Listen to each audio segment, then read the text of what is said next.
listening to Radio Sputnik. Telling the untold.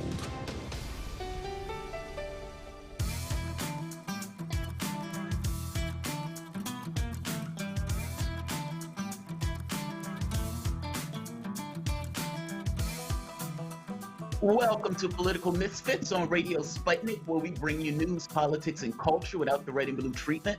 My name is Jamarl Thomas. I'm here with my rabidly ethical co-host, Bob Schlehuber. Prepare yourself to go against the grain. Referencing Bob for the moment, when credit is earned, it should be given to incentivize that positive behavior.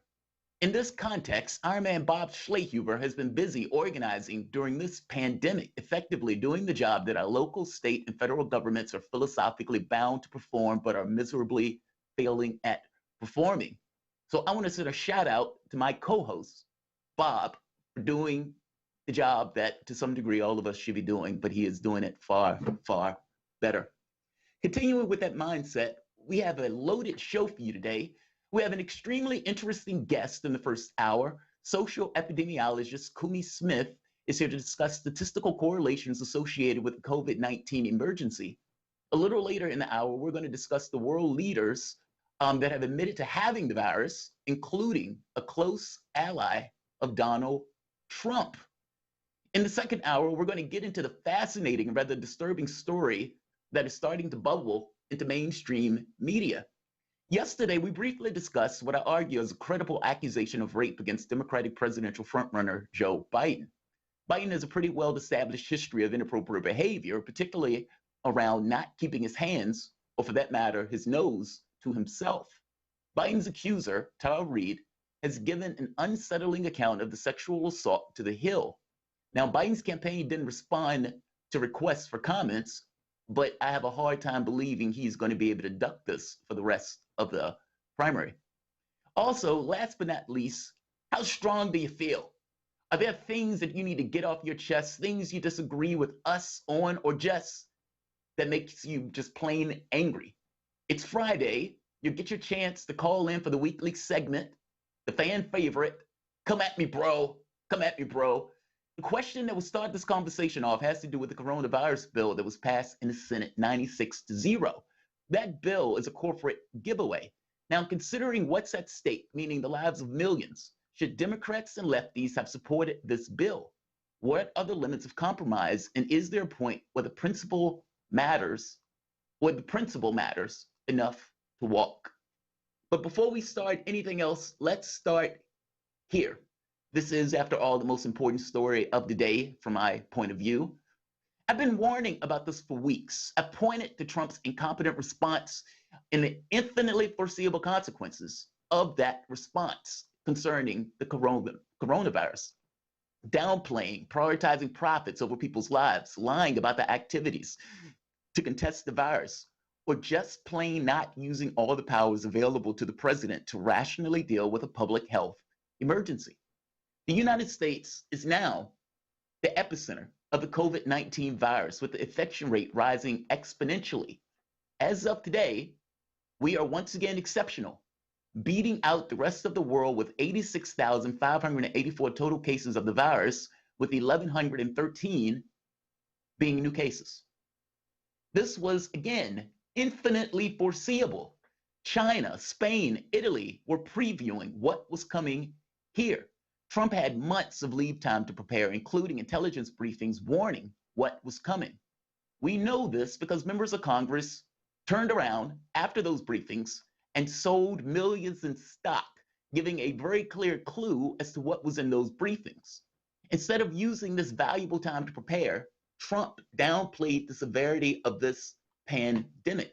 Let's listen to an ad that is being played that Trump is literally trying to sue to get pulled. Let's see the clip. The coronavirus. This is their new hoax. We have it totally under control. It's one person coming in from China. One day it's like a miracle, it will disappear. When you have 15 people, and within a couple of days it's going to be down to close to zero, we really think we've done a great job in keeping it down to a minimum. I like this stuff. I really get it. People are surprised that I understand it. No, I don't take responsibility at all. Priorities USA Action is responsible for the content of this ad. Like I said, Trump is suing to get that ad pulled. Unfortunately for Trump, and to be honest, unfortunately for us, everything in that ad just so happens to be true. Those are Trump's own words. Now, Trump is taking the policy of sending people back to work as soon as possible, making this argument about having all these people in church on Easter. This is utterly ludicrous. Dr. Tom Ingsby, a health security expert at Johns Hopkins University, makes the point that anyone advising to end social distancing now needs to fully understand what the country will look like if we do that. COVID-19 will spread widely, rapidly, terribly, and could kill millions in the year ahead with huge social and economic impact. Trump has been at odds with his scientists over this, especially the most trusted point person in his administration, Director of National Institute for Allergy and Infectious Disease, Dr. Fauci, who has been very clear and straightforward in his perspective and what needs to be done on this particular illness. And this has been directly at odds with the reality show host who got his jollies firing has-been celebrities. Let's listen to the explanation of Dr. Fauci in regards to the coronavirus in comparison to other viruses or illnesses. Well, it's similar in some respects, Steph, in that it's a respiratory illness that's transmitted by the respiratory route. It gives a degree of pathology that's mostly pneumonia. The reason it's different is that it's very, very much more transmissible than flu. And more importantly, it's significantly more serious. Let me give you some very quick numbers. Okay. Overall mortality of seasonal flu that you and I confront every year is about 0.1%. The overall mortality of coronavirus is about 1%. Sometimes, like in China, it was up to 2 to 3%, which means it's at least 10 times more serious than the typical influenza. So when people kind of compare it, in some respects, it has some similarities, but it's really, really different in its degree of seriousness. That needs to be understood. That needs to be drastically understood. We're talking about millions of people for a decision that is based entirely in economics, even though that decision is being short-sighted. Right here, listen to Trump, who doesn't seem to quite understand the connection between the actions that he's about to take and he is advocating taking versus the real-world consequences of those actions. Again, every health professional, every rational actor realizes that people would die. They can look at other countries, Spain, Italy, and now, yes, the United States, especially in areas like New York and California, and they can see the number of illnesses, they can see the hospitals not being able to prepare and deal with the influx of people coming into this crisis. And yet, Donald Trump still comes out and says stuff like, no death is acceptable. Let's hear the clip. Okay, how many deaths are acceptable to me? None. Okay, none, if that's your question. This is blissfully short-sighted. And the notion that no death is acceptable to him. Donald Trump hasn't put through policy in order to use the Defense Production Act to force companies to build products that we need, either masks, gloves, protective equipment, virus, vaccines, all of these things. These are things that we need that we don't particularly have. Cuban doctors have been going around the world to help. Donald Trump and his administration have been like, yeah, don't use those doctors. We are still putting sanctions on Iran and Venezuela while they are in the middle of a crisis. And this country has been begging other countries to send us help and supplies. All the while, Trump is continuously acting as if this is not that big of a deal, that we're going to end this against the advice of his doctors and scientists, that we're going to end the social distancing, that we're going to get the economy up and running. Let's be very clear. This is short-sighted. All of this is premised on a false pretext that he's going to somehow save the economy. Here's the rub. If you get a lot of people ill, the reason why these people are ill or the reason why the economy is taking a hit has everything to do with the virus. It's because people are going to get ill from the virus. You can kickstart the economy again, but the rub and the truth of the matter is when people start getting sick, you're going to end back up with the social distancing. If you have situations like in New York, in California, and in Florida, and some of these other states where you have the hospitals being unable to accommodate the millions of people that end up getting sick, whether you want to kickstart the economy or not, you're going to end up in the exact same place. It is a false choice to go with this idea that you got to send these people back to work, including people who just so happen could be ill. The reality of it is the best option would be, if you're talking about politically, if you're talking about socially, if you're talking about from a health standpoint, is to allow people to stay home, to have the government put through services to end the rents, to get rid of college loans and some of these other bills and expenses. And yeah, to ensure that people get at least $2,000 a month going forward for the next few months. Like China was able to cut down on the number of infection and the rate of infection and the number of people who are infected and able to keep the horizon of the disease to maybe a month or two. This is something that we could also do, meaning in effort to kickstart the economy, to preserve the economy, to ensure that people of Donald Trump's class don't have to cover and pay more to accommodate the rest of this country. Donald Trump is about to take an action that is going to dramatically injure the economy for the sake of protecting the economy. You are going to get millions of people who lose their lives. You're going to get a political backlash like nobody else that is going to rival 2008 with those bailouts. And yeah, from the standpoint of capital and cash, you're going to have a lot of people either talking about a general strike because they're concerned about their health, or just not going to work and losing their jobs. I guess my point is, if you want to really deal with the economy, you should deal with the human element within the context of that economy. You should ensure people have money where they can pay their bills, that they're not evicted and everything else. If you're going to send money, you should ensure that those jobs are maintained and those jobs are secure. There's a way of looking at this to take the hit and accept and acknowledge that there will be a hit. Pretending that's not true and forcing people back to work. As somebody said, we're not on our own schedule. We're on the schedule of the virus. And what Trump is about to do, and now that we are the epicenter of this, I'm bringing this point home again. This is based on our actions. This is based on incompetence. This is based on us not doing what's necessary to preserve the human capital of this country. Bob, it is infinitely foreseeable what is going to happen with Trump taking this course of action. And because it's infinitely foreseeable what's going to happen with Trump taking this course of action, at some point he has to be blamed for this.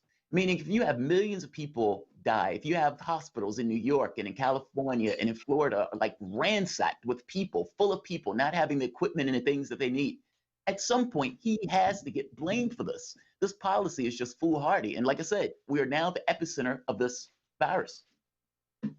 Yeah, I mean, it'll be interesting, again, if we get to the other side of these things, and if you had a different administration, honestly, to actually investigate what went wrong and what led to this pandemic. I think one of the things will be interesting to look at is how long the Trump administration allowed for flights to continue from China into the United States, and without the proper testing, without making sure that there was proper health measures. And a big part of that, and we talked earlier on that, a reason that the United States doesn't want the economy in China to slow or production to slow is that we consume so much from China, and a lot of those passenger planes carry cargo on it. And so you just know that these decisions early on that could have prevented this in the first place were economically driven themselves. And so you have an economic driven health pandemic, and then you have a health pandemic that needs health responses. And this administration, and most of the United States, just the capitalist orientation, can only think about the profit. So it's almost economics that got us into this problem, and now economics are what keep us in this problem. Beyond that, Jamarl, reading more again about this process of getting this money out to people, it's going to be it's not enough money from the first point, as you mentioned, but even getting this money to people will be based on where you filed taxes the last 2 years. If you didn't file taxes the last 2 years, they tell you to call an IRS hotline. You have 3 million people that just lost their jobs, and you think a hotline is going to work, or some IRS website forms. They couldn't roll out the Affordable Care Act software in a matter of months that they had to properly intake that, and now you have millions of Americans that are frustrated, angry. They're going to overload the IRS system faster than I could possibly imagine. Jamarl, just a minute left. And by the way, you're not going to get this. A lot of people aren't going to get this check for months.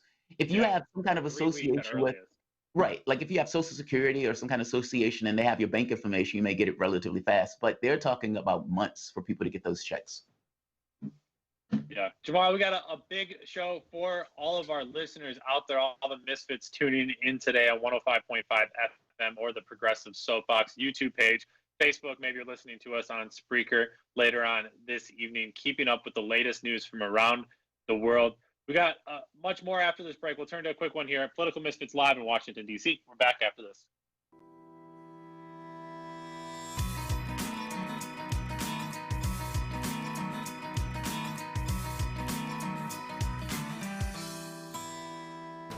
Tune in every Monday to Loud and Clear with Brian Becker for our regular segment, Education for Liberation with Bill Ayers, where we take a look at the state of education across the country. What's happening in our schools, colleges, and universities, and what impact does it have on the world around us? Our resident expert is Bill Ayers, the legendary activist, educator, and author.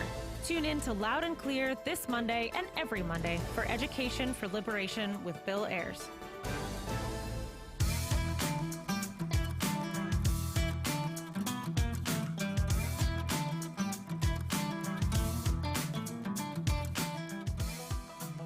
Welcome back to Political Misfits, the show that goes against the grain. My name is Jamarl Thomas. I'm here with Bob Schlehuber, and we're talking about the coronavirus pandemic, of course. As the virus continues to burn its way across the globe, it also has the potential to show us where our society is succeeding and where we are failing. Who do we protect? Who do we discard? If we have to go through this, and we've got to at least hope that we can learn from it. And part of what can help us understand this stuff is through the lens of social epidemiology, which explores how social structures, institutions, and relationships influence health. At least that's what Google tells me. Thankfully, you guys don't have to listen to me. We can actually listen to the scientific experts. Joining us is Kumi Smith, assistant professor in the Division of Epidemiology and Community Health at the University of Minnesota. Kumi, how's it going today? It's going well. How are you? I'm doing all right. Thank you for joining us. So, did I explain that right? I mean, can you give us your explanation of what social epidemiology is?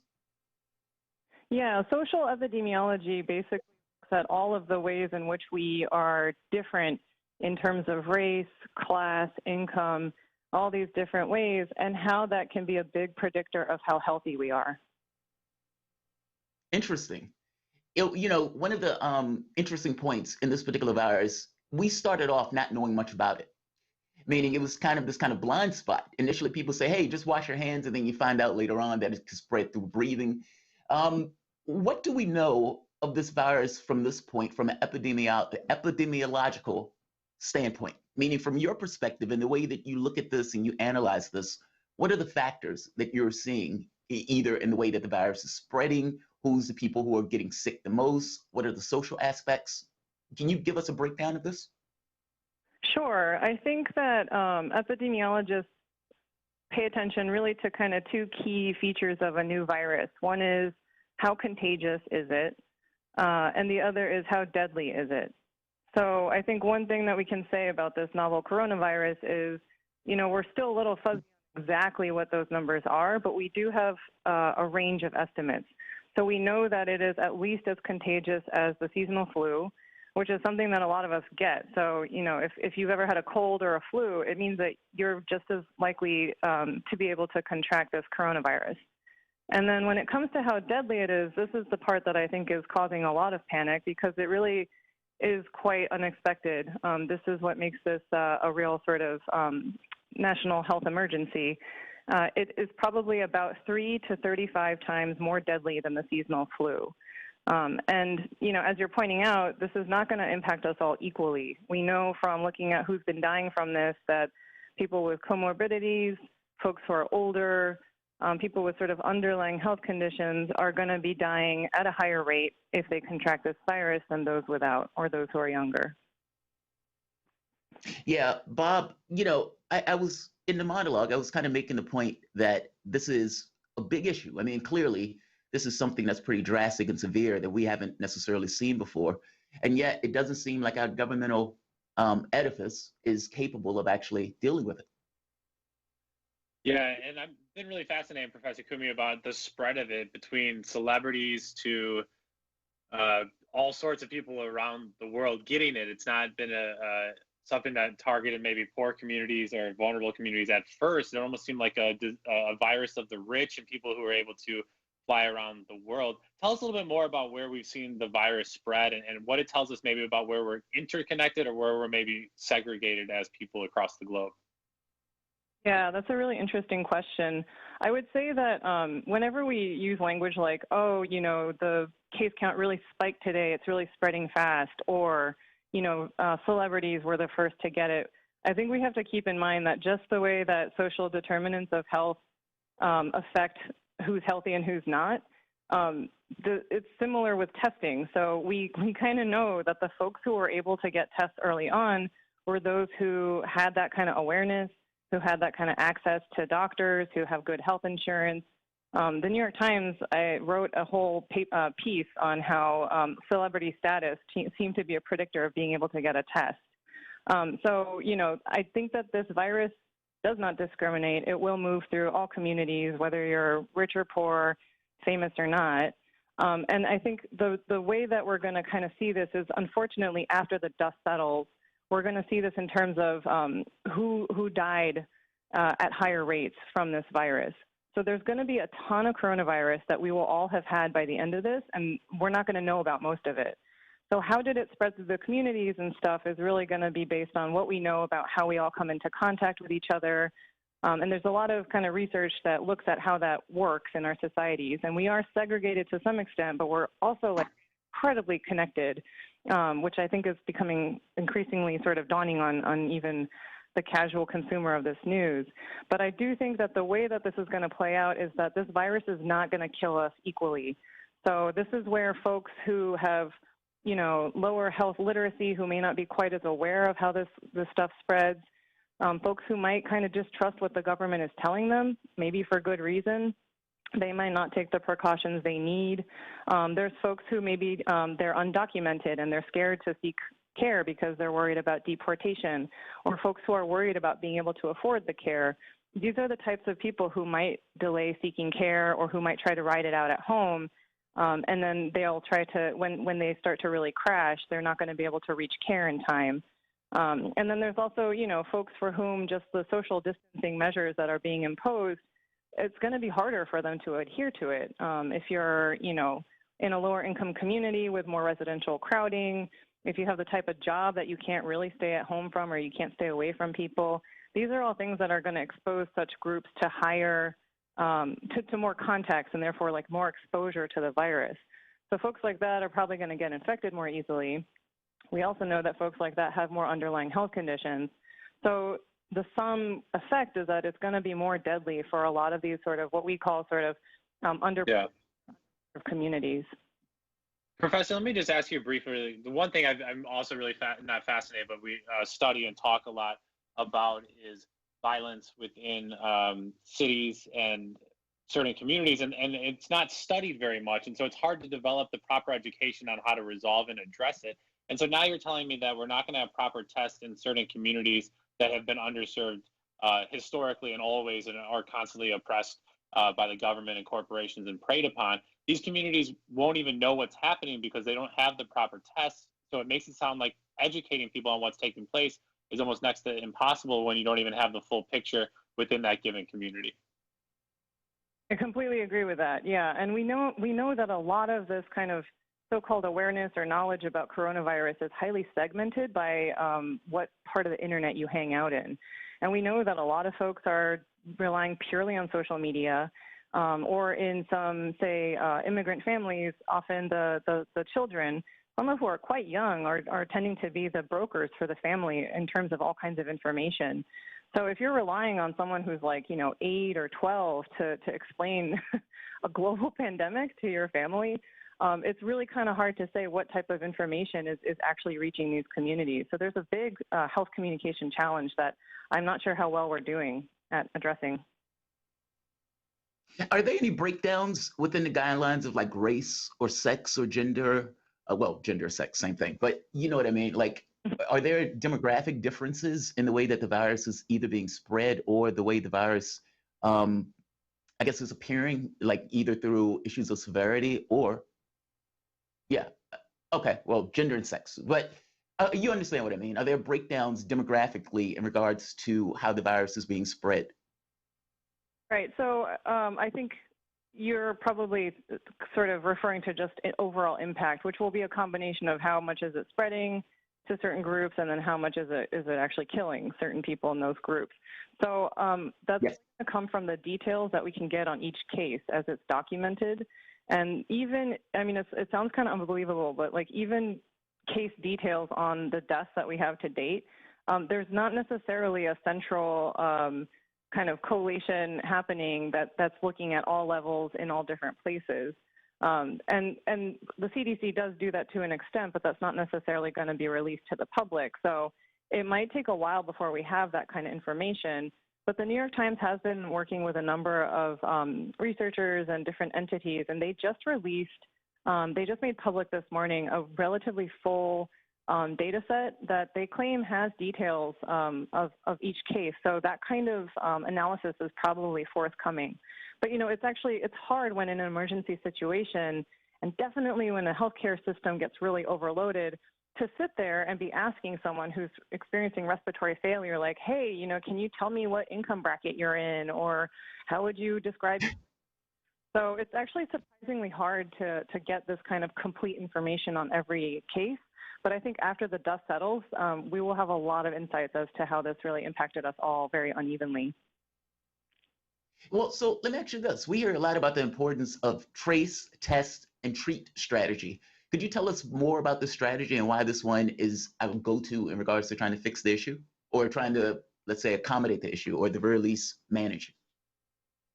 Yeah, so typically at an early stage of an epidemic, if you still just have a few cases, the kind of most textbook way to try to contain that is to go and talk to the case and find out from them. You just literally have them enumerate all their contacts. This is all the people I talked to in the past however many days.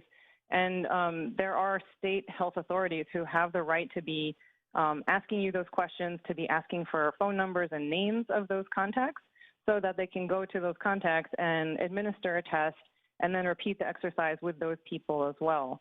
If you can do this in real time and be really responsive to every case that pops up, you can actually go ahead and advise any of those contacts to, please self-quarantine, please take your temperature and do a video call with us, the health department, every day.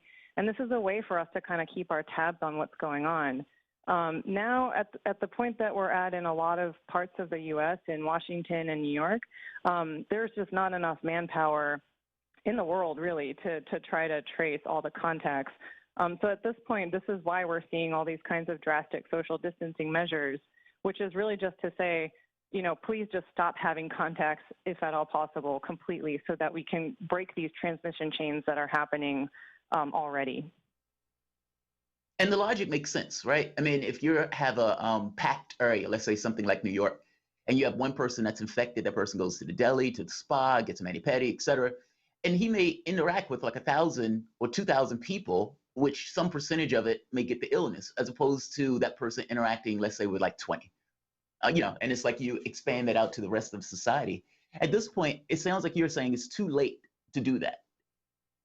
Yeah, and I think it really also depends on the setting. I mean, the thing about a place like New York City is if I went into a grocery store, for example, I may have come into relatively decently close contact with, upwards of 20, 30 people, and it's going to be really hard for the health department to know who exactly was in that store with you at that time.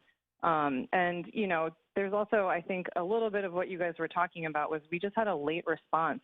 Well, coronavirus had a head start. It was starting to really circulate in our communities at the time when we were, sort of wondering aloud about like, oh, I wonder, is China going to deal with this? It was actually probably already creeping through our communities.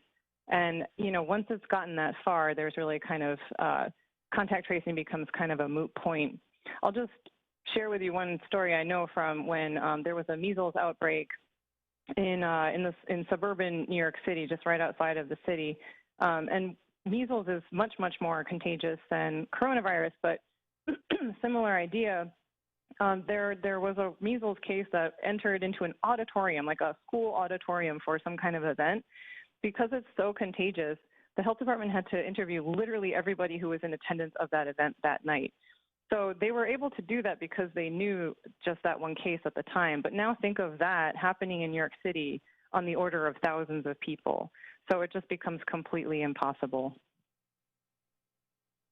Yeah, and maybe speaking to that, I guess two things. I want to look back a few weeks, and then I want to look to the future history of COVID-19. Let me first ask, as we mentioned, COVID-19 has been spreading well before we probably knew about it, and there seems to be quite a few things we could have done to prevent this point, to say the least. What were those kind of 2 or 3 things early on that we really should have done to prevent even the virus from leaving China or Wuhan in the first place?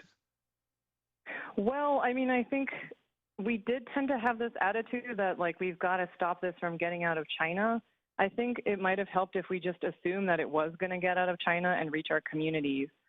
Because even if you stop flights from China, there's certainly plenty of traffic that's, going out of China via a third country over into the States.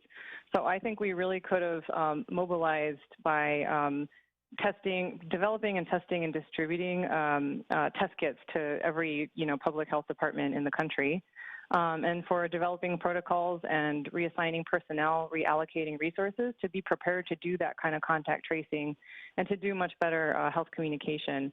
I agree with you both that I do think that the federal government has made a lot of large missteps, but there's also an extent to which I think local, sort of jurisdictions we're also really just caught off guard by this and underprepared. And I think a lot of people are, doing a lot of navel gazing right now, wondering what could we have done differently, what could we have done better. I think preparing more tests and developing a sort of a containment strategy early on would have been the first most obvious thing to have done differently. Yeah, Professor Kumi, I hope you tune back into Political Misfits and stay with us, because if you want local critique, I have them every single day, from the mayor of Washington, D.C., all the way down to the advisory neighborhood commissioners. I even said on the first day that the non-essential businesses slowly started to be closed a few weeks ago.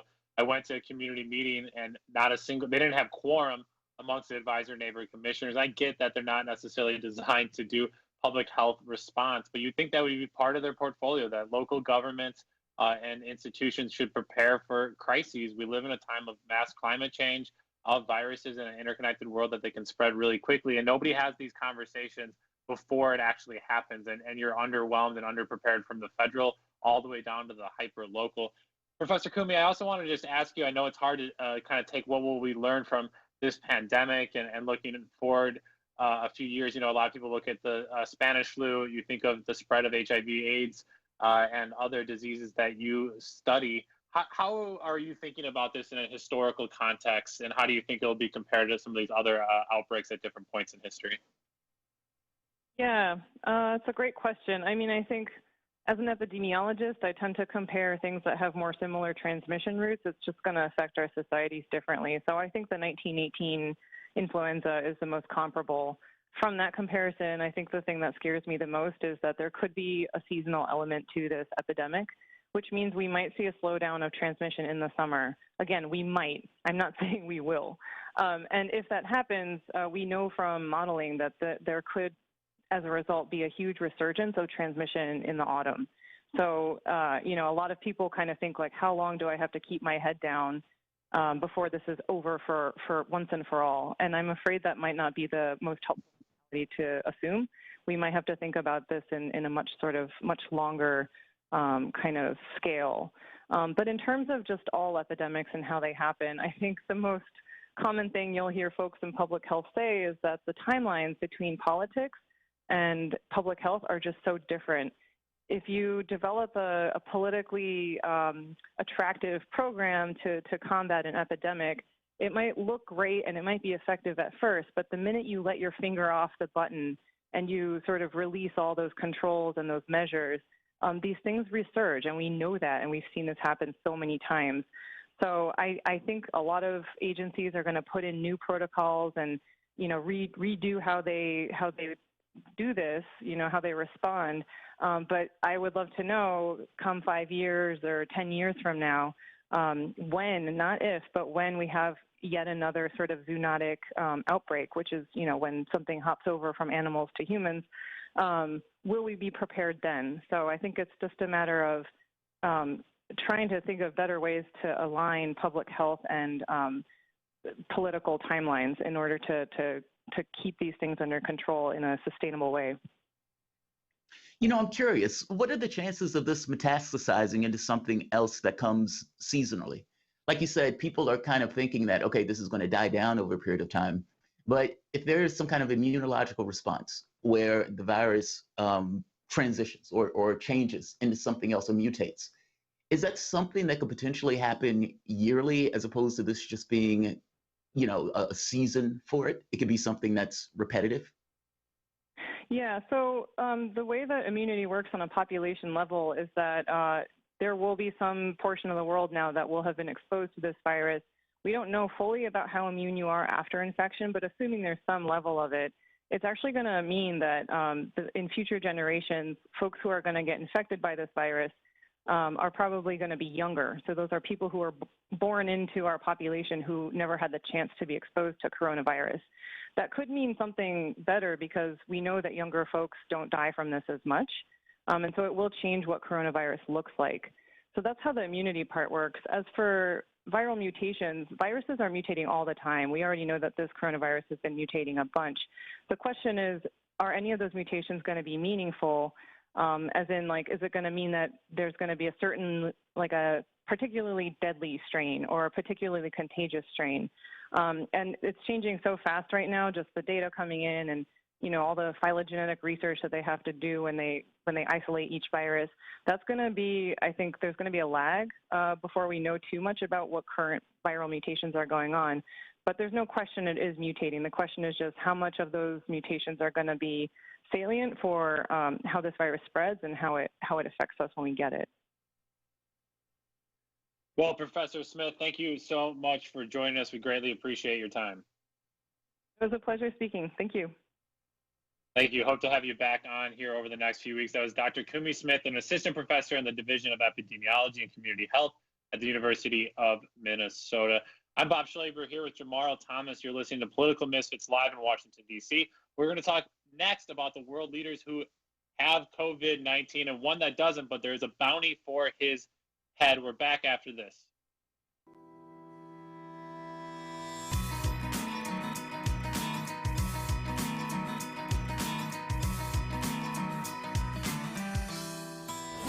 This is Dominic Carter, a political reporter in New York for Verizon Fios TV News. This is Dr. Bill Honigman of Progressive Democrats of America, PDAmerica.org. Hey everybody, my name is Tim Black of The Tim Black Show. This is Tom Luongo of Gold Coast and Guns. Hello, this is Benny Johnson. Hi, this is Juanita Broderick, author of You'd Better Put Some Ice on That. This is Jamarl Thomas from the Progressive Soapbox. Hey, this is Raheem from D.C. This is Rachel Blevins, a correspondent with RT America, and you're listening to Fault Lines with Nixon and Stranahan. When I'm waking up in the morning and I'm looking for what's on the queue for the day, I tune to Fault Lines with Nixon and Stranahan. The wokest radio show for your wokest AM. These guys are the best in the business and experts when it comes to policy. They're bringing you the top headlines with an angle that you won't see in the mainstream media. Fault Lines is the greatest show on the radio. I enjoy immensely talking with Lee and Garland. They always treat me from either side with due respect, and it's a wonderful conversation. The best morning news show in America. Fault Lines with Nixon and Stranahan. Lee and Garland speak truth to power from the depths of the swamp itself, right here on Radio Sputnik.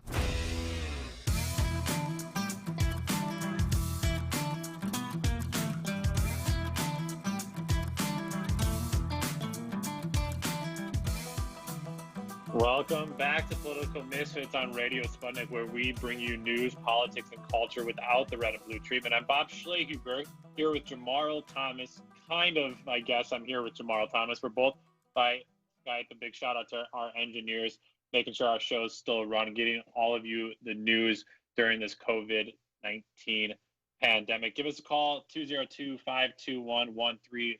We're going to talk a little bit about which world leaders have contracted COVID-19, and at the top of the 1 o'clock hour, rape allegations against Joe Biden and what this means for the Democratic primary. So give us a call, 202-521-1320. A lot to talk about. Jamarl, Boris Johnson, the UK Prime Minister, Mr. Let's herd mentality this thing and maybe just give us all the coronavirus so we can all beat it that way. He himself is now tested positive. According to reports on his Twitter account, Boris Johnson said he had developed mild symptoms and was self-isolating. Over the last 24 hours, he said, I have developed mild symptoms and tested positive for coronavirus. I am now self-isolating, but I will continue to lead the government's response via video conference as we fight this virus. Together, we will beat this. He says that while he'll be sitting alone. Jamarl, first big world leader, I guess, next to Sophie Trudeau, the wife of Justin Trudeau. You still can't tell me that Jair Bolsonaro, the leader there in Brazil, didn't have COVID-19. You can't tell me he tested positive. He tested positive, and then they said, "Oh no, let me see that again. Oh no, it says negative now. That's interesting." Yeah, he just doesn't want to own it. That's all that is. And by the way, Bojo, the brain is so funny, man. The way we look at this stuff. There's something in our heads that looks at certain things around the world and say, fair game. Now, usually that's because you think poor things of that person. And Bojo and the Conservative Party, they have taken a strident policy of bashing the poor and making their lives miserable. Everything from this, the credit system that they came up with, universal credit, or even the hospital thing, where they had ambulances waiting outside because they cut services or cut the amount of money that was going to the NHS, cutting the money that was going to the police force, ending up with this kind of stabbing situation. So, I don't want to see Boris Johnson die off the face of the earth, but him being miserable for a bit, I'm okay with that. Yeah, and miserable, again, like you said there, he'll have his own ventilator, his own private doctor, nursing staff. He's in number 10, so he's well comforted. You think about those people. The thing that we got at the end of that epidemiological conversation is that it's going to hit certain communities kind of like wildfires, and I still can't get the image of Grenfell Tower there in London that burned the public housing unit that just was dilapidated and decay, and all the warnings said it was going to happen. That's what's going to happen with COVID-19. It's going to be where poor people are concentrated. There's going to be mass spreads of it. There's going to be no health response. So yeah, as much as Boris Johnson's suffering, it's still, I think he's going to be okay if I had to put money on it right now. Yeah. Jamarl, other world leaders, obviously, we said Prince Charles, Rand Paul, the vice president of Iran. There's also one world leader, Jamarl. He doesn't have COVID-19, but the United States, in a time of a pandemic, has put out a bounty on his head. Tell us a little bit more about that. Yeah, Nicolas Maduro, isn't that strange? Like, you think of all the powers and all of the things that are going on in our situation, and we end up in this situation with going after Maduro.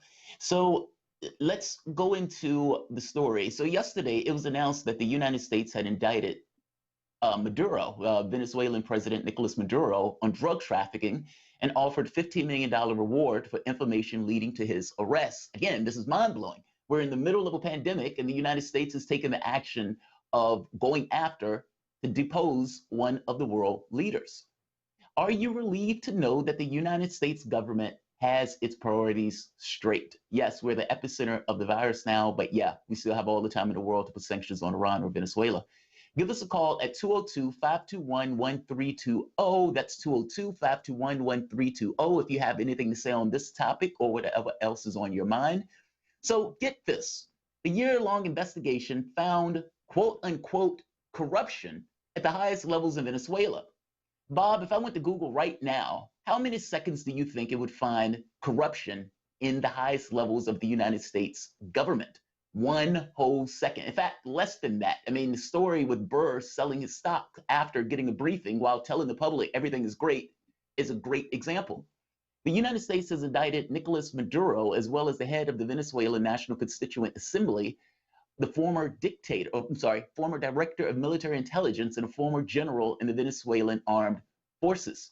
They're accused of operating a cartel that worked with the FARC in Colombia to ship cocaine to Central America and to the United States. The United States Attorney General William Barr, when asked about the likelihood of attaining Maduro's arrest, said, "We do expect to gain control of these defendants." Again, we're talking about the leader of another country. It is also just very convenient.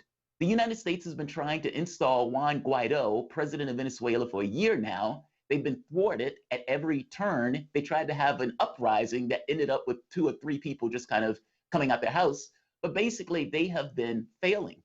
We have been trying to strangle Venezuela with sanctions in order to force Maduro out. And now, oh, look, they got him as a drug trafficker. Let's try this tactic. Also, considering the regimes that we've worked with to continue to work with, the hypocrisy here is rather mind-blowing. But don't take our word for it. With us, we have Kevin Zeese, co-director of the Popular Resistance. Kevin has spent time in Venezuela and reported on the country extensively, and was a member of the Embassy Protection Collective that held the Venezuela embassy in Washington, D.C. for a time as the United States tried to hand it over to the unelected Guaido and his cronies. Kevin, how are you doing today? I'm doing great. How are you all? We're doing all right. Hunkered down, a little bit of cabin fever, but we're functional. So can you give us a little bit of context about the United States' relationship with Venezuela? I know at one point they tried to get rid of Hugo Chavez. In fact, if I'm not mistaken, they had him at gunpoint. They tried to depose, of course, they've tried to depose the current president Maduro for the entire, they've tried to depose Maduro for the last several years. So can you give us a little bit of understanding about the United States' relationship with Venezuela over the past several years? Yeah, and I've worked also on drug policy since I got out of law school in 1980, so it's an issue I'm very familiar with, and on that front too. But as far as Venezuela goes, ever since Hugo Chavez was elected and took power in 1999, the U.S. has been trying to remove the leader of Venezuela. As you mentioned, there was a coup attempt in 2002 against Chavez. It lasted 48 hours until the people returned into power, and there's been a constant coup attempt since Chavez died and Maduro became president. It's failed and failed and failed because the people support the Bolivarian process, because the Bolivarian process has uplifted the people. Before Chavez, there was 75% level of poverty in Venezuela. There were when I was in Venezuela, I visited a neighborhood that of 1.5 million people that was not even on the map because it got no government services. Now that neighborhood has hospitals, has schools, has community centers, transportation, subways, outlets. I mean, people have survived. They like Maduro and Chavez because they have uplifted the people's lives. And these attacks on Maduro have actually strengthened him. You know, it's so absurd that this attack on... I get you to call back because it sounds like there may be something going on with the signal for a bit. So Kevin has a really good point, right? I mean, basically similar to something that went on in Honduras. I'm sorry, in Bolivia, where you had Evo Morales. Morales gets deposed. And when you look at his record, while he was there, Morales was extremely popular. He won that vote total by 10%. He raised all of those people out of poverty, not to mention universal health care. An amazing job for any level of president of any country. And yet, the issue was that he called himself a socialist and he was able to work in the interest of those people. Have we got Kevin back yet? One thing about Bolivia and Venezuela is both countries kicked the DEA out. But Venezuela kicked the DEA out in 2005. Bolivia kicked the DEA out in 2008.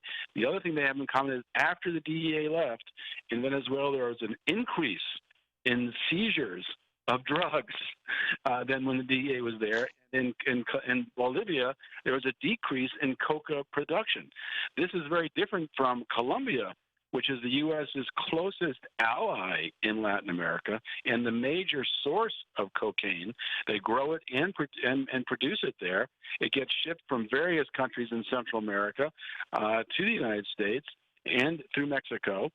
Venezuela is not the biggest of those countries, but it is one of them. And one of the countries that's very involved is Honduras, where the U.S. conducted a coup during the Obama era.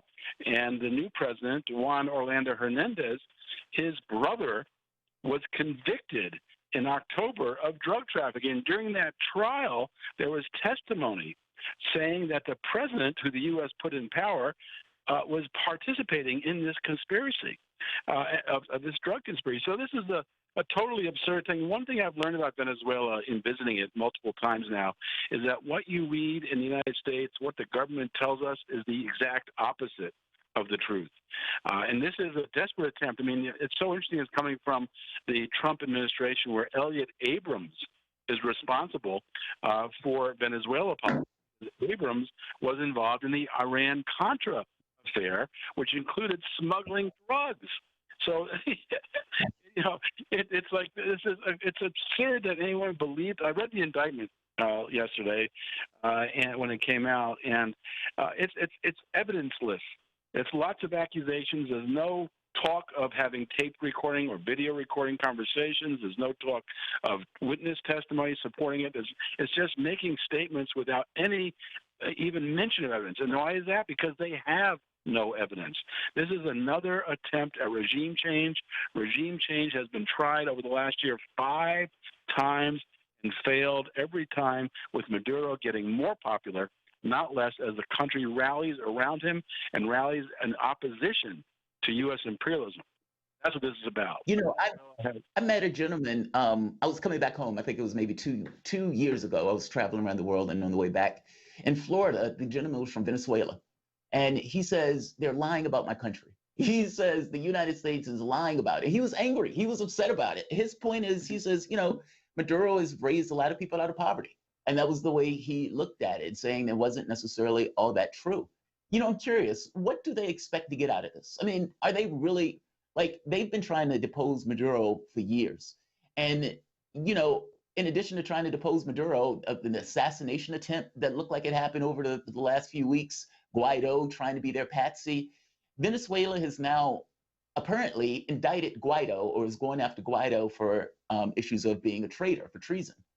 What do they think they're going to get out of this situation? Are they really going to be able to get their hands on Maduro with everything else that they've tried up to this point have failed? Is this going to be something that actually works? What are the material benefits of this policy? Well, I mean, even if they don't capture Maduro and bring him to the United States, it makes it very hard for President Maduro to travel, because if he travels, he puts himself at great risk of being seized by another country, by Interpol or by the U.S. agents. But, you know, the U.S. courts have upheld kidnapping of people and bringing them to the United States to stand trial. So if they find the opportunity to kidnap President Maduro, or the head of the Constituent Assembly, or the chief justice of their Supreme Court, or their top generals, if they find a chance to capture these people and bring them into a court, they will be put into a trial. And of course, it won't be a very fair trial, because the U.S. is not fair when it comes to political trials. You know, one of the funny things in this indictment is, just to show you the lies it's based on, they don't describe Maduro as the president. They describe Maduro as the former president, as if Maduro is not the president. I mean, it's such an absurd lie, and that's just typical of the lies. What the government hopes to get out of this is Venezuela's resources. Number 1 in oil, number 1 in gold and diamonds, number 5 in gas, but most importantly has incredible vast quantities of precious minerals that are needed for weapons and electronics. And right now, the U.S. is dependent on countries like China for those kinds of minerals. And so the U.S. really wants to get its hand on those resources, and that's what this is really about. It's also about showing the world that no one can say we are not part of U.S. empire. That if you say no, we're independent, the U.S. will come after you. But that's just it, though, right? I mean, you know, what does this say about U.S. power around the world? I mean, basically, this is just old-fashioned imperialism, where the United States, you know, this kind of Monroe Doctrine, where we get our hands on the various resources like Guatemala, Honduras, Bolivia, all of these countries where we had or turned into these kind of banana republics. I mean, this is just an extension of that, right? I mean, this is just a modern day version of that. But what does it say that in the case of Iran, in the case of Venezuela, we have been unsuccessful in toppling countries where we overtly, very clearly, was trying to topple? Is that a waning of U.S. power? Is this a good thing in an odd, backwards way of sorts? No question. The United States empire is fading. U.S. hegemony as a unilateral power is fading. China and Russia are rising. These regime change attempts are desperate efforts to try to hold on to power that they are losing. This coronavirus era, where you see Cuba sending doctors to Italy, where you see China sending doctors to Italy, where you see Russia sending medical supplies to Italy, and the EU doing nothing, and the United States doing nothing, where you see the United States escalating sanctions against Venezuela, Nicaragua, Iran, and other countries during this crisis is destroying the reputation of the United States. The U.S. Rising power is China. The future is the link between China and Europe through the Belt and Road Initiative, going through the Middle East, Africa, and Russia. That's the future of the world economy. The United States, sadly, is fading. President Trump, I don't think intentionally, is actually weakening U.S. power around the world, and this coronavirus is really exemplifying that and magnify it greatly. Did I lose them? So with the virus eating into the United States in the way that it's eating into the United States and other countries, because I agree with you, Europe was dependent upon China. The industrial base of the United States that was in World War II was able to put two militaries on both sides of the planet. In this case, gets most of the supplies, either the drugs or the materials, from China. Like, is this a situation where Trump is just so short-sighted that his actions and policies are undermining the government itself? I mean, is that what's going on? I mean, I'm fascinated by this because, look, one of the key things that the United States has is military. We might have lost everything else, but we sell more weapons to everywhere else in the world. We have, like $1 trillion military. If things go downhill where the United States starts to lose power, this notion of Thalesian gap, the idea that two countries are rival powers when an upcoming rival power is trying to gain some level of dominance, that the stronger country, those two countries end up in this kind of military competition with one another. Is this what we're looking forward to in regards to the future as the U.S. goes downhill, it starts to rely more and more on military? Well, yes. I mean, in fact, the U.S. changed its national security strategy last year. It really began under Obama, but became formal under Trump, to great power conflict as opposed to war on terror. Now, great power conflict, doesn't that sound like World War III? I mean, it's an absurd policy. Yeah. The U.S. policy. And it's not just Trump. It's important to understand the roots of this problem. As you described, we're dependent on the world for manufacturing, for industry, for pharmaceutical drugs. We have destroyed our industrial base. That began under George Bush the First, when he negotiated NAFTA, when the Soviet Union fell apart. The U.S. thought they were this all-powerful country, and because corporations control our government, we put in place corporate trade agreements that allowed corporations to send industry overseas to get cheaper labor, to get cheaper resources, and that has hollowed out our economy so we cannot respond to this coronavirus. We can't even provide ventilators or face masks. It's embarrassing. Nurses are wearing garbage bags rather than protective clothing. I mean, so this is a long-term problem. Trump can get the blame now because he's making lots of mistakes on top of these long-term problems. He's making tons of mistakes in responding to coronavirus, but we are at the end of unilateral power. In fact, the Pentagon issued a report several years ago that talked about the end of unilateral dominance by the United States, and their solution, more military spending, getting more aggressive, hanging on to empire, rather than facing the reality of the benefits of a multipolar world where every country has a say in the future. That's a much stronger world than one country trying to dominate. Rather than accepting the benefits of that, we're trying to hang on to power when we should be actually transitioning to a decorporatized, deglobalized economy where we are self-sufficient and in cooperation with the world rather than trying to dominate the world. This Venezuela attack on Maduro is the kind of the attack point. It's the point of the spear. And so far, Maduro has stood up to the United States. He'll survive this as well. And if he doesn't, Venezuela is deep. There are a lot of people in the Bolivarian government in Venezuela who could take his place. The U.S. makes the mistake that think Maduro is the whole story. He's not. The story is a country that is proud of being independent, does not want to be controlled by the United States, does not want the United States stealing its resources. Kevin, no, I totally hear you, Kevin. And in a transformational moment, it would be interesting if people can organize and take advantage of it. And as you mentioned, it would be better for the whole world if they did. That's Kevin Zeese, the co-director of Popular Resistance. You're listening to Political Misfits live in Washington, D.C. with Bob Schlaber and Jamarl Thomas. We're back after this.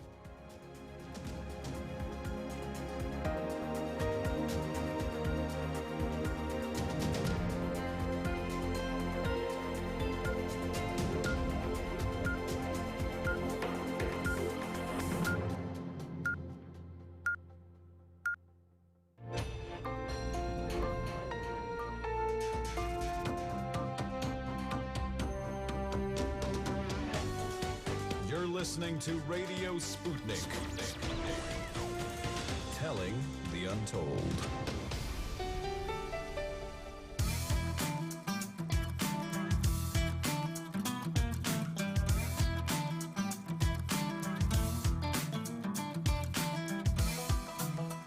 Welcome back to Political Misfits on Radio Sputnik, where we bring you news, politics, and culture without the red and blue treatment. My name is Jamarl Thomas. I'm here with Bob Schlehuber. Let's keep going against the grain. Lots to cover over the next hour. A little later in the hour, we're going to have our Come At Me Bros segment. But let's start off with a massive news story that's starting to bubble up. And I got to be honest, this should be much bigger news than what it is. Joe Biden is being accused of rape. As always, your calls and tweets are more than welcome, more than appreciated. You can reach us at 202-521-1320. That is 202-521-1320.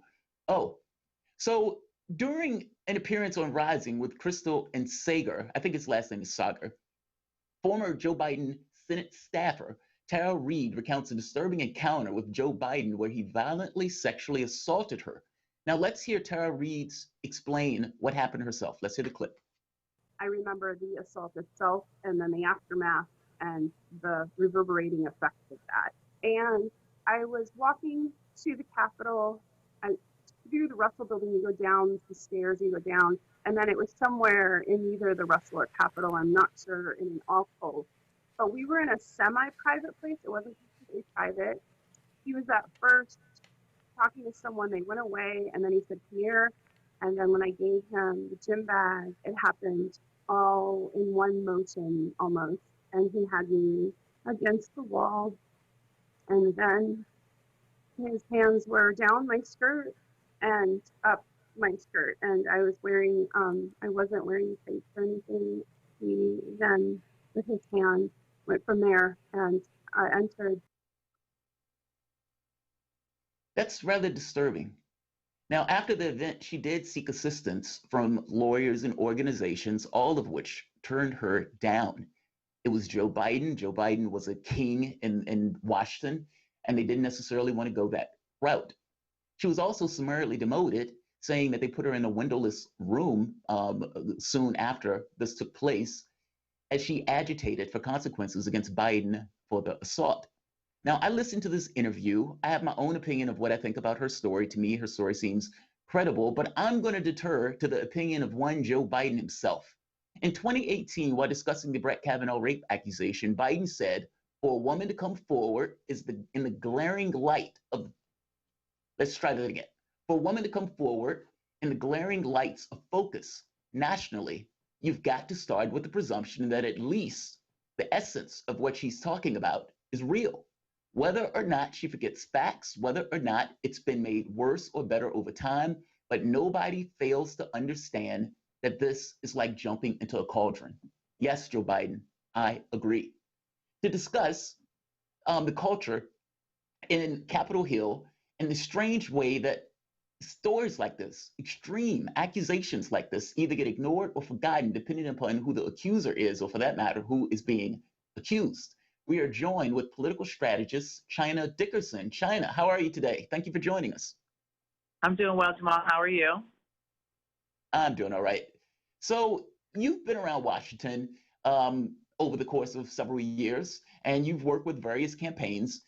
How prevalent is sexual harassment in this way? And for that matter, sexual assault? And what are the typical consequences for something like this? Or are there consequences at all? Meaning, is this typical? Meaning the individual assaults a person and then skates on it? Listen, I think that generally when you talk about sexual assault or sexual harassment, that is prevalent everywhere. This is not a Capitol Hill issue or a college campus issue or, I don't know, a Wall Street issue. Women are sexually harassed and sexually assaulted all the time, everywhere, even in the grocery store. I have been sexually harassed on multiple occasions and sexually assaulted more than once. Once was in middle school in the hallway, and there have been other situations. And so I don't think it's limited to a Capitol Hill thing. I think we live in a culture where A lot of times it's men. It's not always men. Sometimes women also sexually harass and sexually assault men. I think it's important that we lift that up. But too often in this culture of patriarchy, particularly in this country, women just give their consent. It is thought, right, that, oh, you're a woman, and I think if I'm a man and I think that you're attractive, you have to be, if you're in any way attracted to me, then you have somehow given your automatic consent for me to touch you or speak to you in a particular way. That is the rape culture, assault, harassment culture of this country. I think it extends all the way. We see on social media how people continue to be harassed and assaulted just for their opinion. So I think we need to be careful to limiting this to just the Hill. So very quickly to the second part of your question, I think people get away with it in part because, including myself, I'll put myself into it, women don't speak. And that is often because of the I would say the prestige of the person who has been accused of attacking you, right, of harassing or assaulting you. And so often women are afraid that they might lose their jobs, their career, if they speak out. So, yeah, folks get away with it. Right there. So, and that's why I make this distinction with Capitol Hill. I agree with you that we have a prevalence of this level of assault in our society. I don't think the Me Too movement would have ever kicked off if that wasn't true. But in the way that you made the point that there are people who are powerful people have a tendency where women or the person who was assaulted didn't necessarily want to say anything about it. Well, in Washington, you're full of people like that. This is kind of the point where I'm asking, is this a culture on Capitol Hill? I understand that the society itself as a whole, but is this something that's specific to this area with these huge egos, with these people who are pretty powerful in the context of politics, where this takes place? And maybe the question is unfair, and maybe the answer is just this is just the culture in general. Yeah. I'm curious on something else. Oh, go ahead. I'm sorry. Well, no, it's just an extension of, I mean, you go to a college campus, right? Arguably, it happens way more on college campuses among football team members, basketball team, as it relates to who's the head honcho on college campuses. So I think in any situation where there is a person or persons of power, I mean, in the jails and in the prisons, it happens a lot. So any place where there's a person of position or power who believes that they can do whatever they want to do because you need them, they are going to wield that power in ways that a lot of us deem unfair and illegal, frankly. Yeah. I mean, immoral. I mean, this is kind of one of those freedom issues. You're trespassing on my freedom. I just want to get a job. I just want to take care of my kid. I just want to do X. And now I have to deal with being harassed. And if I say anything about it, I may not necessarily entirely understand the repercussions, meaning I need to have a way of articulating the fact that I've been abused without necessarily being attacked for it. I mean, the woman who came out against Biden, she's being attacked by Biden supporters. Not just that, people wouldn't even take the case. It took her mom to even convince her that she had been assaulted. Like it is somewhat this kind of thing that soaks into the people. Do you think that there are going to be consequences for this in regards to the election for Joe Biden? Like mainstream media does seem to be picking this up a bit, and in picking this particular story up, I would imagine Republicans are just going to use the term rapist regardless, kind of like calling Obama a Muslim. But what about Democrats, especially in the context of this primary? Is this going to be a certain degree of buyer's remorse now that Joe Biden is being credibly accused of rape? Well, I don't think there's going to be. I don't think buyer's remorse is necessarily the right phrase. I do think that this is going to pick up at least some traction as it has been. And I do think that, yes, it is going to be problematic. And he will have to, at some point, depending on at what level it is picked up, he will have to address it.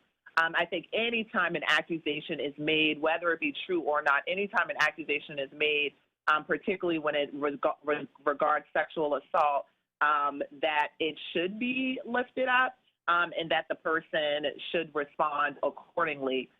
So the direct answer to your question is I think that there will be some repercussions, of which is there will be some time that he has to take away from discussing other issues of the campaign, most relevantly the coronavirus, to take some time to address this. So, yes. You know, when I was younger, I think I've mentioned before on at least my show, I don't know if I've mentioned on this show, but I myself was sexually assaulted. The person was older, and you know, it's one of those things where I didn't tell for like 7 or 8 years. In fact, I don't think I even told until it got to the point I think I was like near the brink of death or something. I was telling my mom. It's not atypical for people to keep that stuff to themselves for all sorts of reasons. Sometimes it's embarrassment. Sometimes they don't want to lose their position. It bothers me that Joe Biden, that they're skating on this. I mean, the same thing with Bill Clinton. Bill Clinton got accused of rape. There were no consequences. In fact, they attacked the person that accused them. Our producer kind of made the point that Trump has been accused of rape. Again, it doesn't necessarily seem to stick. And right now we have Biden. And I suspect you're right. I suspect what Democrats are going to do is bury this, and they're going to say, oh, it's just an accusation. We're not going to rock the boat. It's more important to get Trump elected, et cetera. They even went so far as to attack the woman as a Russian plant. Like, that's kind of what I mean, right? I find this to be completely disturbing for a party that runs with this notion of the Me Too movement. Am I wrong on this? No, listen, first of all, I don't think that they should bury it. I do think that listen, I will say that I've been on both sides of this, right? I just shared with you that I've been sexually harassed more times than I can count on both my hands and my feet.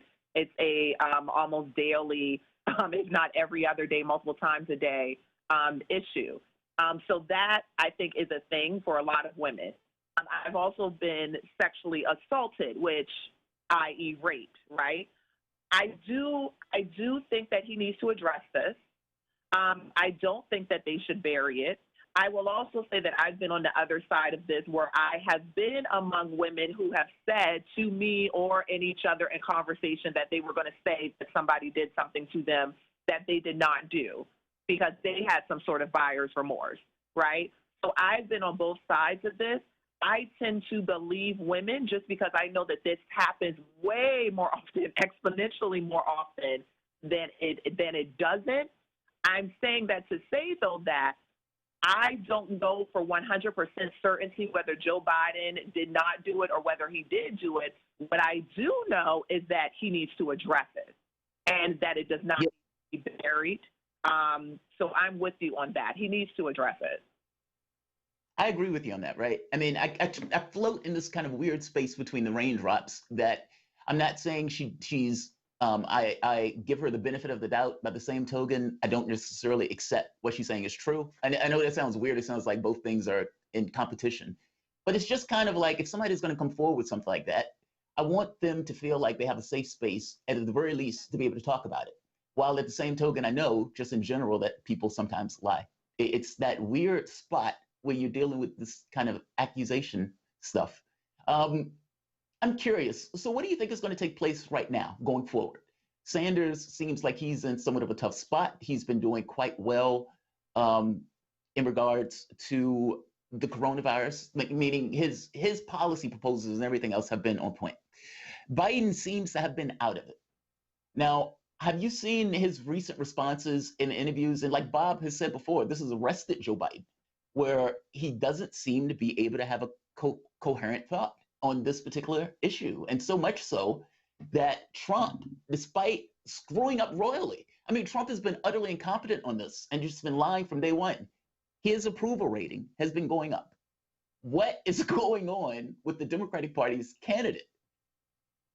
So I think, one, it is very difficult for, I think, either Biden or it is very difficult to be a candidate right now for president of the United States, because what you actually want to be doing is addressing coronavirus, right? You don't want to also be running against another person. I think Bernie does not currently have a path to victory to president of the United States. And so if he actually cares, and I would be saying the same thing about Biden if the roles were reversed, if he actually cares about this country, what we should be trying to do is just go ahead and figure out who is the nominee so all of us can get behind that person, help them to address this coronavirus, this pandemic, and then move on. We can start running in the general. Because to your point, Jamal, the fact that Trump's approval rating is going up, right, means that we are still focusing on this primary run instead of being able to show his inconsistencies and, dare I say it, clown, because he is a clown. We're having to continue with this primary. And so I really think Bernie should concede, right, this sort of concession and help who is obviously, it's not even like it's a matter of well, maybe Bernie can pick up these states. I mean, it is crystal clear now who has the path to victory. And so I just think right now it is a lot of ego and selfishness that has Bernie continuing to run in this race. Ego and selfishness? Are you serious? Joe Biden, this is kind of my point, right? Joe Biden has not been able to give a coherent statement. It is a clear difference between having Sanders giving his fireside chats and giving those speeches day after day on issues of policy. Even that bill recently in the Senate, he was the lone man that was fighting to make sure that people had unemployment and all those things, meaning the only person in this race that has given a coherent statement. Trump is trying to send people back to work and is going to get millions of people killed. Joe Biden, I have no idea what Joe Biden is talking about. And you're saying that Sanders should get out the race? He's the only person that's talking competent about this issue. He could continue to speak confidently and not be in the race. Bernie Sanders has a platform and has supporters. He could continue to talk about it and not run for president. My question to you is— I know, but I guess I'm asking something slightly different. Why should he get out the race? If Joe Biden is potentially being accused of rape, and on top of being accused of rape, doesn't seem to be coherent enough to even give a decent statement about it, why should Sanders evacuate the race? You should evacuate the race when there are things that we need to be focused on. If you had a path to victory and there was any glimmer of hope that you would win, you should stay in. I would say that to Bernie. Listen, let's look at the numbers, Senator Sanders. Let's see where you are. Can you win? The answer is no. So now what next? Why are you continuing your capacity as a candidate for president? You could be continuing your capacity as a senator and your capacity as someone who wants to use their platform to speak on the coronavirus in a way that you think is better than Joe Biden. But when it comes to running, continuing to run in this primary, my question is why? Why? It has to. But you would agree with me that objectives go beyond just the specifics of the game, right?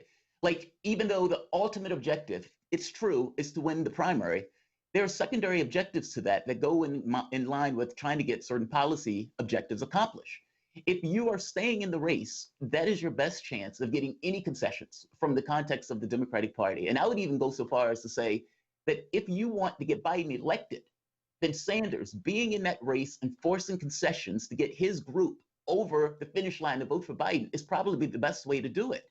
You don't think that it's counterproductive for Sanders to get out the race and not being able to bring over his group or his constituency to vote for Biden? Absolutely, absolutely not. Bernie Sanders is a very specific, a very unique, is the word I want to use, a very unique person. If Bernie Sanders drops out of this race today, his supporters will lose their mind. Every single word Bernie Sanders says. Bernie Sanders will still have incredible power, more so than even when Elizabeth Warren dropped out. If you recall, in 2016, everyone showed up to the convention, Bernie Sanders supporters, and refused to support Hillary Clinton unless Bernie Sanders said at the convention that they should all support Hillary Clinton. Even after Hillary Clinton was winning the delegates, Bernie Sanders had to stand up and get on the microphone and tell supporters to fall in line. So Bernie Sanders will always have the power, whether his honorary title is as candidate for president of the United States or not. So the goal is to figure out the coronavirus situation. And if that is truly his intent at this moment, because he actually got upset with someone via Twitter and said, I'm talking about the virus, don't ask me about the primary. He said that on Twitter. So if we're not talking about the primary, Bernie Sanders, why are you still running? Shift off of coronavirus. China, I don't know the logic behind telling somebody to drop out, because I think of somebody like Barack Obama, who's down 30, 40 points to Hillary Clinton 8 months before the Iowa primary, and he comes back and wins that. But would you tell Barack Obama, hey, there's no math that shows that you're going to win this, you should drop out? We're in the middle of a national emergency. There's never been a more heightened moment of politics probably in my lifetime. You have the front runner of the Democratic Party disappear for a week where no one knew where Joe Biden was, and then he goes on national television, can hardly be coherent and string sentences along, and now this guy's supposed to be running for president during a national emergency for the next 8 months, and you think Joe Biden is going to somehow just like perfectly stay in the race and even be a candidate to be nominated and voted for me is nuts. Donald Trump clearly is not stepping up to the moment, and the person with the most delegates next to Joe Biden, Bernie Sanders, where we still haven't had major voting in New York, Ohio, Indiana, and elsewhere, to think that American politics doesn't shift quick enough already. We're in a national emergency. It's going to shift faster than ever. And if the Senate bailout plan delivers nothing for the American people, which it's about to do, you're going to have masses of people that are looking for a populist message like Bernie Sanders. That Bernie Sanders, for me, the math works out quite well, and he has to be demanding another debate in April against Joe Biden to prove that. One debate with Joe Biden speaking like he has the last few weeks and a deepening emergency in this country, and you have Bernie Sanders with 40, 50, whatever years of consistently calling for mass wealth distribution to the masses. I just think this is like a right time for Bernie Sanders to stay in the race. Talk to me a month ago, yeah, maybe the math doesn't work out, but right now, for me, this is like the most opportune moment he could have asked for. I have three things specifically. First of all, when you say that President Obama's down by 30 points, how a poll is different from delegate count. A poll tells you how people are expected to vote. Bernie Sanders is well within whatever 10 percentage points, 10% away from Joe Biden. He's not that far off. And if Joe Biden falls apart, you're going to have 0% of people voting for Joe Biden, or 20, 30% of people voting for Biden. And you're going to see Sanders emerge from that. There's no one else left in the race. If Joe Biden goes on national television and embarrasses himself, you don't think he's going to fall off? Who else are people voting for? He's going to get all the people aren't going to turn out to vote, and no one else is going to be there to vote. He's going to capture a huge percentage of the delegates. And I will tell you, the history shows that that's incorrect. Before the Super Tuesday, before any of the primaries, actually, there had been news article after news article that Joe Biden was showing up on the debate stage also incoherent. There had been news articles suggesting that Joe Biden Alzheimer's, had some other mental disability or challenge that he was experiencing. Even after that, this man sweeps the South and sweeps all China. We were not in a pandemic, in a national emergency, a moment of history that's being compared to 1918. We're in much different moments than each and every one of those other debates took place within. Every single time, there is an issue with Joe Biden. All of Bernie Sanders supporters say, this is it, he's done, this is it, he's done.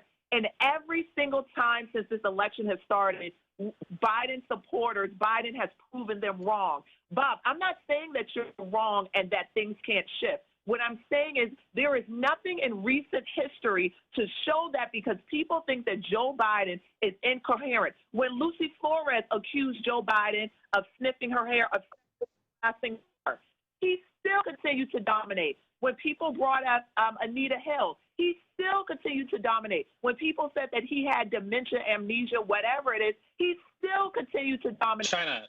We can continue to say that Joe Biden does not have the capacity. We could have a conversation about that. But to suggest that this is now Bernie Sanders' time, manipulate that situation and all of a sudden sweep the rest of the states, which he essentially needs to win, is not being true to how China.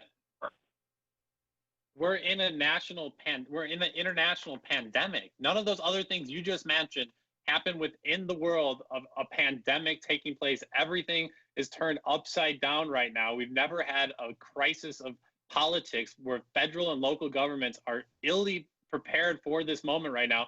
People are going to be upset to all degree over the next month. Maybe Joe Biden can survive a pandemic, but we're going to see.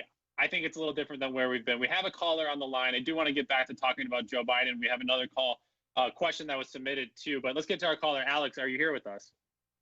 Yeah, I'm here. So yeah, I had a lot of thoughts, but I'll try and keep it contained. I just don't. It makes no sense to me why people connected to the Democratic Party want to just continually boost Biden in a way that I think is really going to hurt them in the end. Because, well, for one, he's just going to be destroyed by Trump. He knows how to play the game on TV. He knows how to make jokes and just stay a lot more, I don't know, in touch with the people in the audience than Biden is able to. But he's going to be able to pull from a lot of these really questionable, like, behaviors we've seen in public repeatedly. They already broadcast it all the time. Democrats don't, but it's a favorite on these Republican platforms to just bash Biden. I mean, he came with the Grope and Joe thing, and it's going to be there. He's got questionable connection to Ukraine, in which, you know, Democrats also like to play off, and he's going to have so much ammunition. He's going to be a slaughter, and Bernie doesn't have that. Alex, I think you're right. Background. Alex, I think you're absolutely right. Thanks, man. I thank you for the call. Yeah, I think you're right. I mean, ultimately, you have a situation where all of the weaknesses that Biden has, Trump is going to be able to exploit. Meaning, instead of having this kind of conversation on policy that Trump failed, you're going to have a conversation on where is Hunter Biden and the Ukraine and all this other stuff. And now rape to add on top of that. I am curious, though, with this notion of a pandemic. I got to be honest. I think I somewhat agree with Bob on this. Well, and there are 2 points. On the first thing, I think the reason why they're getting behind Biden, to kind of speak to Alex's point, is because Biden was the only one to stop Sanders. I mean, if you really want to be honest about it, and you look at all of the people in 2016 that lined up in order to stop Sanders, and then in 2020, all of these reports, all of these stories that the Democratic Party had effectively come together under Stop Sanders meetings, they may accept that it is better to just lose to Trump with the Joe Biden as opposed to having somebody like Sanders win it and transform the party for a generation. That's my thought. I just thought they were going to be always willing to lose to Trump as opposed to Sanders. But one other point, just to back up Bob for a moment, I do think it's a fair point to say that under normal circumstances, if nothing else was going on, just a regular political climate, that you would have a good point to say, well, Sanders is mathematically excluded from this. But this is not a typical political climate. I mean, the coronavirus is something fundamentally different than we've ever encountered before in regards to its effect on our population. And you have a situation where the front runner or the Democratic Party is just not mentally there. I mean, you know, I agree with you that it didn't seem to affect Joe Biden for people saying that he wasn't mentally there, he wasn't all that bright and everything else. But in honest terms, he is not all that there. He is a whisper of his former self. I mean, they were arguing, trying to get Joe Biden to sit down during that last debate. I was shocked that he was even standing up. That's the low bar that we have for the Democratic candidate. That leading candidate can't give a coherent thought on the issue of the coronavirus. And, you know, you have him just sitting there talking extemporaneously, and he just can't do it. And so you have the second guy who's right behind him, who is Johnny on the spot on this issue. And, you know, you ask the basic question, is it possible, not necessarily saying likely, but is it possible that the person who can't get a coherent thought out, who's been hidden from the public for like a week in the middle of a national emergency, is it possible for that guy to flame out? And I think in this political climate, especially with the twists and turns that we've seen in this, keep remembering, Joe Biden was out of contention before South Carolina. Is it possible that it flips? I think you have to, at the very least, come to the conclusion that potentially, yes, it's possible he should stay in the race because of such. So first of all, Trump would never, ever, ever have a conversation with Joe Biden or anyone else about how they treat women. So one, that's not happening. So we should stop saying that. Trump's not going to do that. Two, you don't believe Trump would do that? Trump had all of those women sitting in front of for Hillary Clinton.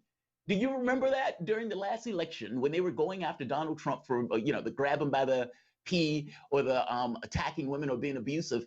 He brought all of Hillary Clinton's, all of Bill Clinton's women that accused Bill Clinton of either rape or sexual assault and had them sitting in the front row of that debate. And you're telling me that Donald Trump won't bring up the fact that Joe Biden raped somebody? Those are two total. Of course they'll do it. One, and I hate that we veered this way. One, having women confront Hillary Clinton about whether she decided to stay with her husband or not is not confronting Bill Clinton about whether he raped an intern. Those are two different. No, I'm making the point. No. I'm just making the basic point that he would go there.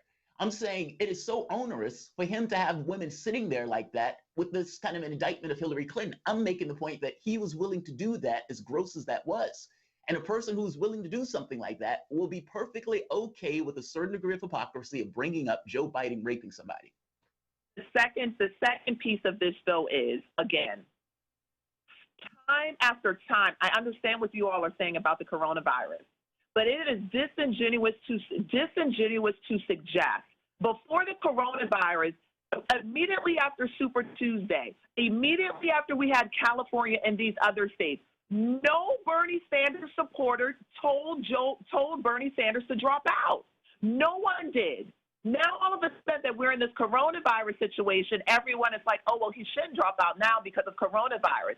You all weren't saying that he should drop out before we understood, which was only about 2 weeks ago, before we truly understood the impact of what was going on with the coronavirus. So it's disingenuous to suggest that if the coronavirus had not been a thing, that Bernie Sanders supporters would be saying, oh, yeah, Bernie Sanders should drop out because he doesn't have the path to victory. The last thing I will say on this particular point, Joe Biden and Bernie Sanders, as it relates to the delegate count, Joe Biden supporters would never vote for Bernie Sanders. They just will not. And I'm not saying it's right, and I'm not saying it's fair. But if we are suggesting that because Joe Biden somehow seems incompetent, plus the fact that we're now in this pandemic, his supporters, for example, in South Carolina and the Deep South, are going to say, oh, Bernie Sanders seems more coherent than Joe Biden. Maybe Bernie Sanders should not drop out, and maybe I should have voted for Bernie Sanders instead. True Joe Biden supporters are not going to shift that way. They're not. Yeah, I guess I disagree. I think if Sanders was the nominee, one speech from Barack Obama endorsing Sanders and your problem solved in the South there. I don't think it's Joe Biden that's delivering it. Biden said he would support Sanders as well. So I don't know if you're talking about the primary, but at least the general, I think the center-right, the vast majority of them fall in line behind a Bernie Sanders, again, given this moment. I did want to just try to loop back to the start of our conversation here, these rape allegations against Joe Biden, which are quite serious. I'm curious here. I do want to get in Michelle Whitty, our fantastic producer's question on the topic. She wanted to ask, what do you think about the impact that the Me Too movement has had so far, and has it achieved what people had hoped for? I think the Me Too movement has brought to light sexual harassment and sexual assault in these different industries. I do not believe that it has shifted the everyday woman's perspective, whether she would report her boss or someone else of influence to HR or whoever makes sense. I do not believe that women feel any safer or as Jamal said, have a safe space to make these reports. So I do not think that Me Too has been able to effectuate that. I also think that in part, Me Too has neglected understanding the intersectionality of sexual harassment and sexual assault. So when you are a woman of color or when you are a woman of lower income, it's much more difficult for you to march into HR and say, hey, this guy touched me, than if you are a white woman with sort of other themes. And I think because Me Too has neglected that, that is why we won't see it move to more women speaking up about their sexual assault or sexual harassment. That was China Dickerson, a political strategist. China, we're going to be talking after the break about the Senate, and I think it seems like the House is either voting right now or has already passed this COVID-19 spending bill.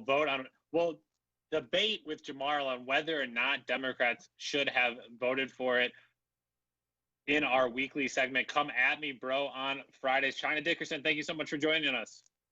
Thank you. With that, you're listening to Little Miss. It's live in Washington, D.C. We're back after this.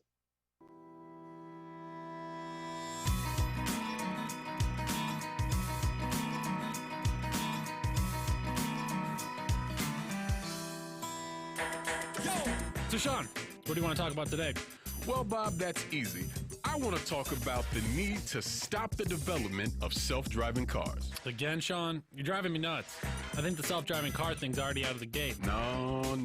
It's never too late. See, now the leading experts in the field, I mean, just pick one, whichever one, leading experts have repeatedly warned us about the dangers of artificial intelligence. Look, I'm telling you, man, we have to stop the robots by any means necessary. I see what you did there. Yep. Tune into our show By Any Means Necessary daily from 2 to 4 p.m. Eastern Time on Radio Sputnik. And don't forget to call in at 3:20 p.m. to our studio number 202-521-1320. And if you miss us live, check us out on SputnikNews.com, Spreaker, iTunes, iHeartRadio, Spotify, or wherever you listen to podcasts and stay up to date on the latest political, social, and economic movements shaping the world around us.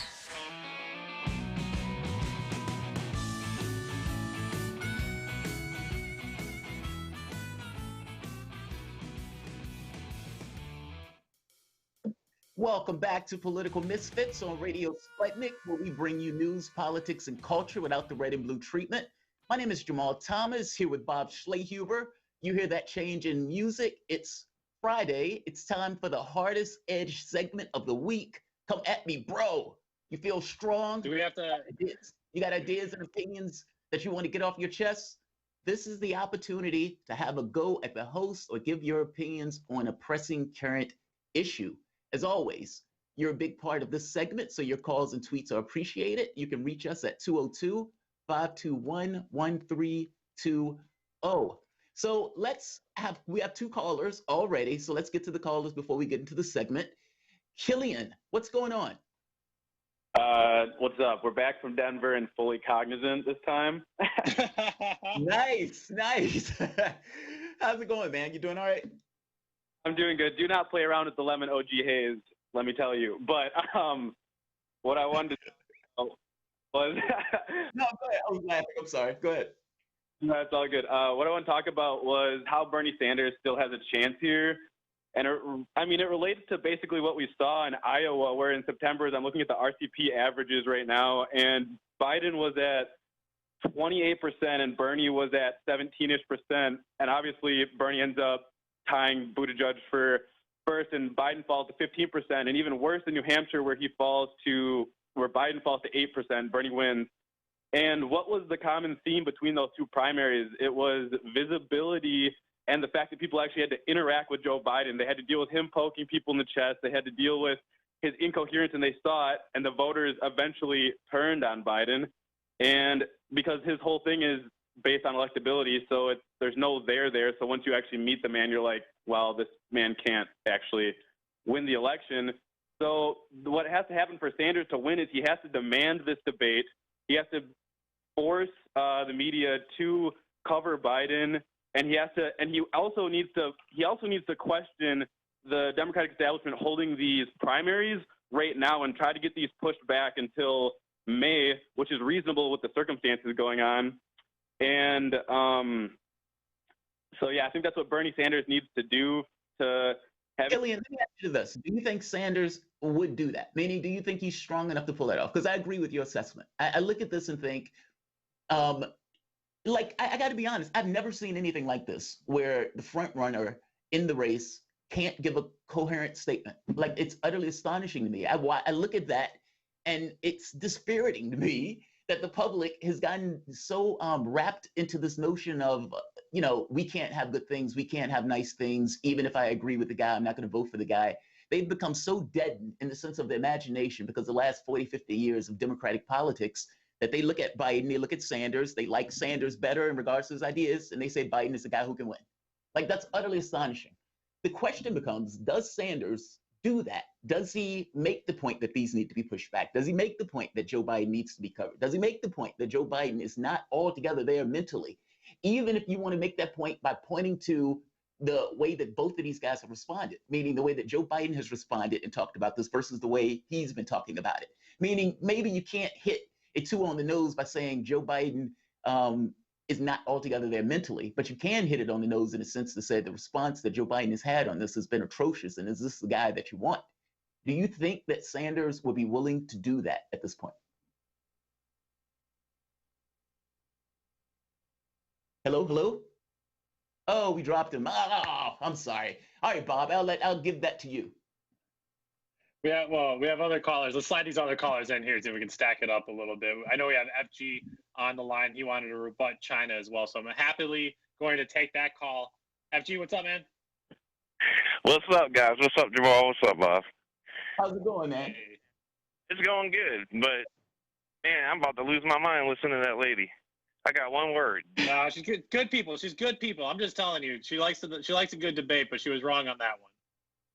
I know Bob. I mean, she made Bob defend Bernie. Everybody's chat was lighting up. I was shocked by that too. I was like, wow, Bob is offending Sanders. And dude, I was like, what?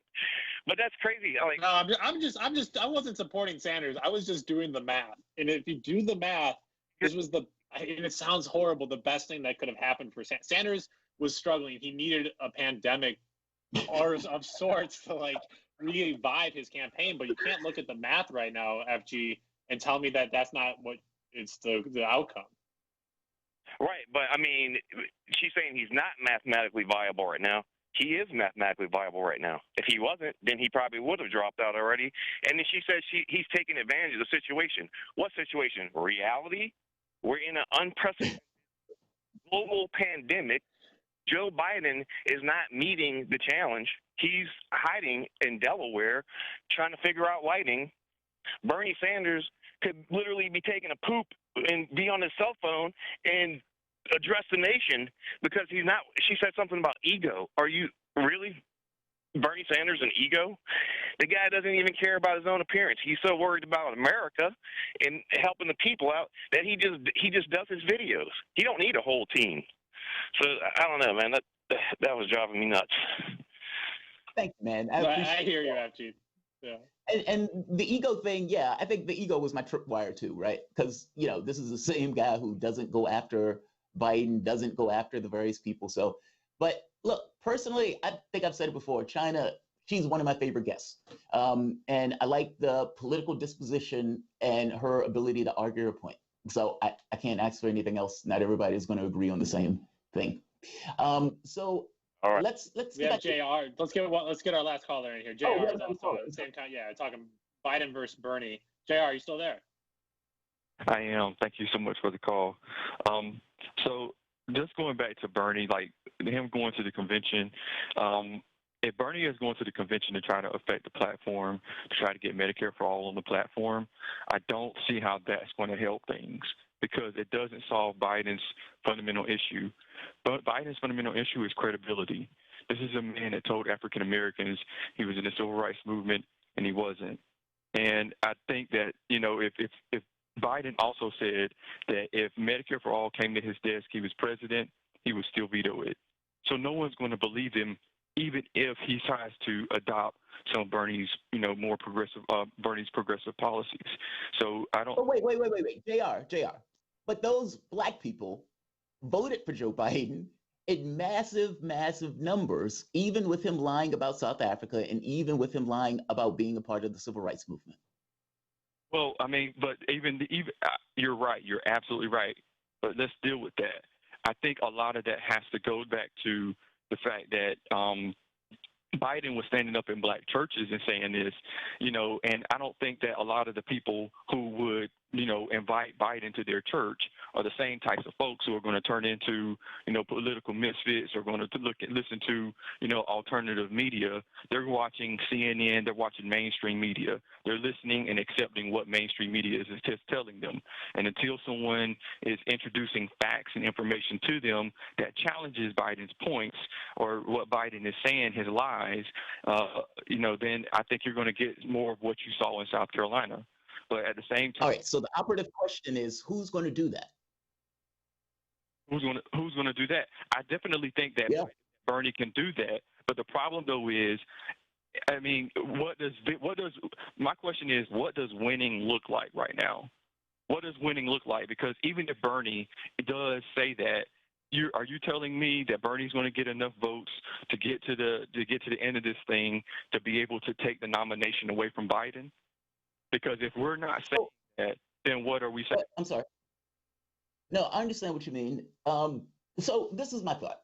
My thought is Sanders has had plenty of opportunities in this race. From the standpoint of name recognition, he ran in 2016, meaning when he came into this race, he was a front runner. Even though the entire party was going to be against him, every oligarch was going to be against him, all of this industries were going to be against him. If nothing else, he came in with opportunities and chances. Now, the catch becomes, if you're going to run the race and you're going to talk like a revolutionary, but you're not going to be willing to actually go after those people who the oligarchs are backing, meaning the faces of those oligarchs, which is all these which is kind of my angst on this issue. That's why it's like when we're asking, well, who's going to say that? Well, the person who should have been saying it going back for months ago should have been Sanders, the person who on South Carolina, when I made this point that in South Carolina, Bernie Sanders should have went for broke. The reason he over Joe Biden, fair enough, you were able to get every other racial demographic with the exception of African Americans. Why? Because Joe Biden was in the administration with Obama, but he refuses to tie that to Biden himself because he's buddies and friends with Joe Biden. So when I ask the basic question, how do you make that switch? My basic point is that he has a chance. That's all. The catch becomes, does he do what's necessary to get it? The answer or the question is not necessarily, is it more likely for Sanders to win or lose? I think it's more likely for him to lose. I don't see Sanders changing. I don't see Sanders making any adjustments in regards to the failures in the race in 2016 or in 2020. And so when I look at the basic momentum of this, does he have potential to win it? Yes. Will he do what's necessary to do it? I am doubtful. That's my thought on it. Bob? Jamarl, this is America. Keep your head up, buddy. Keep your head up. Alex, I think Alex is on the line. We still have another caller there. Alex, are you there? Yeah, I'm here. Hey, what's up, man?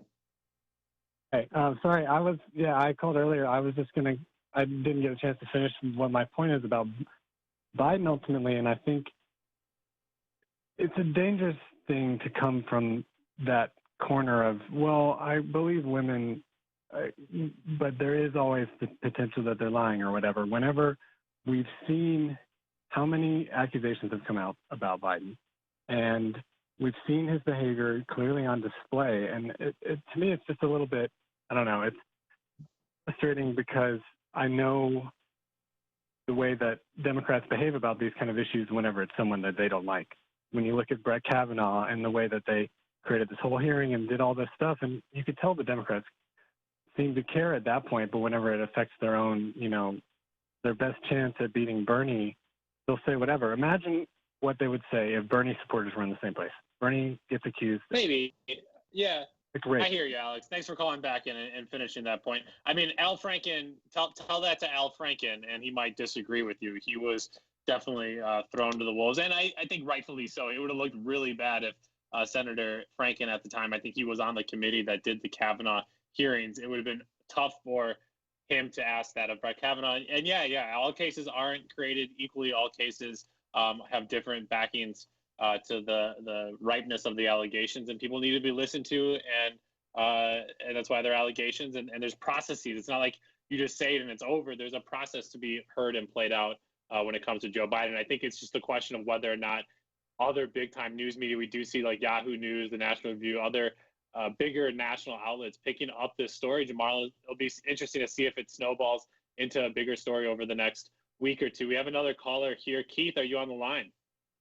Yes, I want to talk about Bernie Sanders and the DNC nomination process. And I submit that the DNC doesn't have a problem with Bernie. They have a conundrum. They serve two constituencies. One are the basic people who are asking for things that they want to get, and that's the Democratic side of it. Or they have the donor class, people like Bloomberg. Up until November, everybody was floating along, and they were all asked, would you be in favor of a brokered convention? Of course, they all said yeah. And because at that point, that allowed Bloomberg to come into the race, buy up delegates, and he could have conceivably won by a brokered convention. So what I'm trying is they don't have a problem, they have a conundrum, because if they had a problem, there'd be a solution. They don't have a solution other than to have a brokered convention and serve the donor class, which is undemocratic, Democratic Party. And Keith, one of our sharpest intellectual callers we got out there. Jamarl, here's the question that I have. You're going to hear... I slightly disagree with him. Okay. Now, the only reason, and just slightly, I think it's just, I think maybe slightly different way we're thinking about it. There are problems that don't have answers. Like, if you're playing a game of chess, you could put me in a situation where I'm going to lose. There's no answer. Just because there's a problem doesn't necessarily mean that you have a solution to the problem.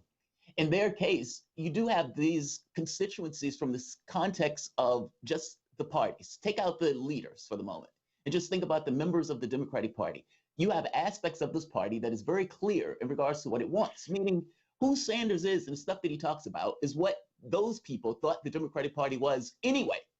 It's only this clarity of the strength that they went against Sanders on. But that's the leadership.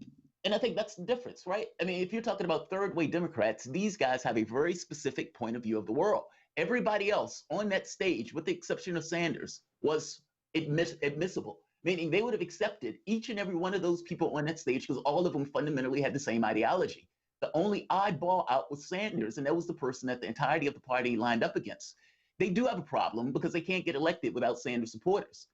How you fix that problem is pretty straightforward. You got to give concessions. Will they be willing to do that with a Joe Biden? I don't think so. So, yeah.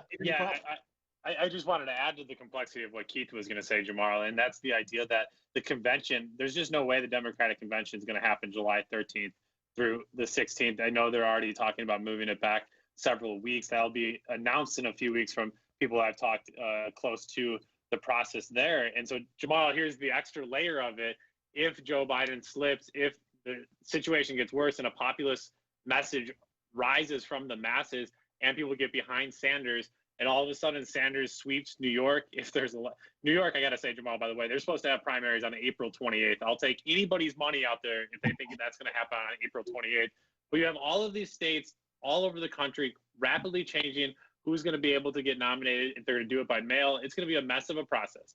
But stay with me here, Jamarl. What if through that process, Bernie Sanders somehow ends up with more nominees and you have a convention that is somehow virtual or doesn't look anything like most conventions do, and now all of a sudden you have delegates that are voting for other candidates. They're trying to take it from Sanders. If Sanders doesn't have the plurality, it goes to a second ballot.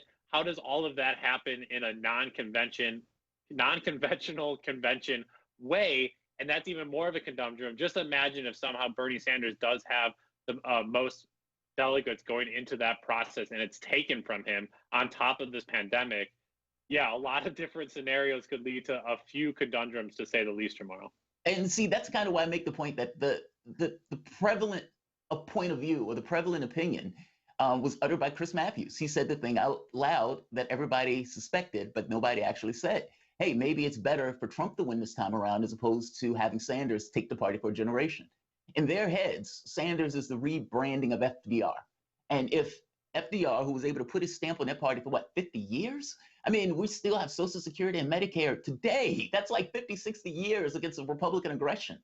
They look at him and think, oh my God, it is better for us to retain control and power within the context of the party, third-way Democrats, as opposed to having Sanders take it. I honestly think that, which is why Joe Biden can be their guy. Now, the catch becomes, as you're making it, Bob, if Sanders, let's say Joe Biden collapses, they've been pushing these primaries back. The reason why they wanted to have Florida and these other states as fast as possible, because they wanted to wrap this up as soon as possible, but that doesn't seem to be working. They push these things back, and Joe Biden starts to break down more and more and more. Doesn't get to a tipping point where people are like, oh my God, it can't be him. And this level of buyer's remorse and everything else. The catch becomes, what does the Democratic Party say at that point? You go into a convention. Are they going to have the convention? How are they going to have the convention? I mean, it has to be conceivably before the general election. Like, I don't know these timetables anymore. So look, I think it's in flux. And I think it's possible that something could happen. The catch becomes, what does that look like? And I got to be honest, I have no idea. Jamarl, let's end our show on some interesting COVID-19 revelations that have happened over the last few days here. One here, I know everybody was talking about President Trump's love of Easter, but Jamarl, you now have Pope Francis starting to tell people, Catholics specifically, who cannot go to church and seek absolution from a priest, they can ask God directly for forgiveness. I mean, the Reformation, Martin Luther rolling over in his grave, what an accomplishment for this man over all of those years of pushing Protestant beliefs. Did Martin Luther come out ahead knowing that one day there would be a pandemic that would not allow people to get that the priest absolution, that they would have to stay at home. That's funny. I love that stuff. It's like, yes, you can ask God for forgiveness. It's like, great. We could have just asked him directly this entire time. It's fascinating news there. Also, there's bishops in the U.S. also saying that it's okay now to eat hamburger on Fridays. The whole don't eat meat fast during Lent here, the 40 days. So maybe the Catholics just breaking all sorts of rules right now. I guess if there was ever a moment to try to reform some traditions, it would be right now. And of course, religious festivals that are also coming up all around the world are canceled or curtailed. Easter, Purim, and Holi this year are going to be low-key, mostly indoor affairs this year. Some Muslim countries have canceled Friday prayers and pilgrimages. Jamal, did you see the count in Louisiana? That was staggering there in and around New Orleans. Many people would credit it to Mardi Gras. And so talk about another economic decision to go forward with those festivities around the breakout at the beginning of COVID-19. Economic decisions costing lives, and you're seeing one of the hardest places hit in the United States right now, Louisiana. Wow, that is horrible. I mean, and unfortunately, it's not just going to be Louisiana. It's going to be multiple states. I mean, this is going to be going forward for a while. And that's the wild part, right? I mean, when Trump is making this argument about sending people back to work because of the economy, it's almost as if he misses this notion that the reason that people are out is because they're sick. Meaning the reason why all of this stuff is shutting down is because people are coming down with illness, and that the goal of it needs to be to stop the illness. And if you have people in, let's say, for 2 months, that may be better off as opposed to having this kind of massive explosion where you have hospitals and country or cities and states shutting down over a significant period of time because you've let it get out of control. Like, it's a false argument that he's making on this. And I think that's probably the most terrifying thing, because he is still seeming to be going with this notion that we're going to have churches full in Easter. Yeah, no, I hear you. And the other big international news, just a few days after the G7 met, they have now announced that the the Olympics coming up in Tokyo in 2020 have been delayed. I was reading ahead of my notes there. The deputy head of the Japanese Olympic Committee himself had tested positive for the coronavirus.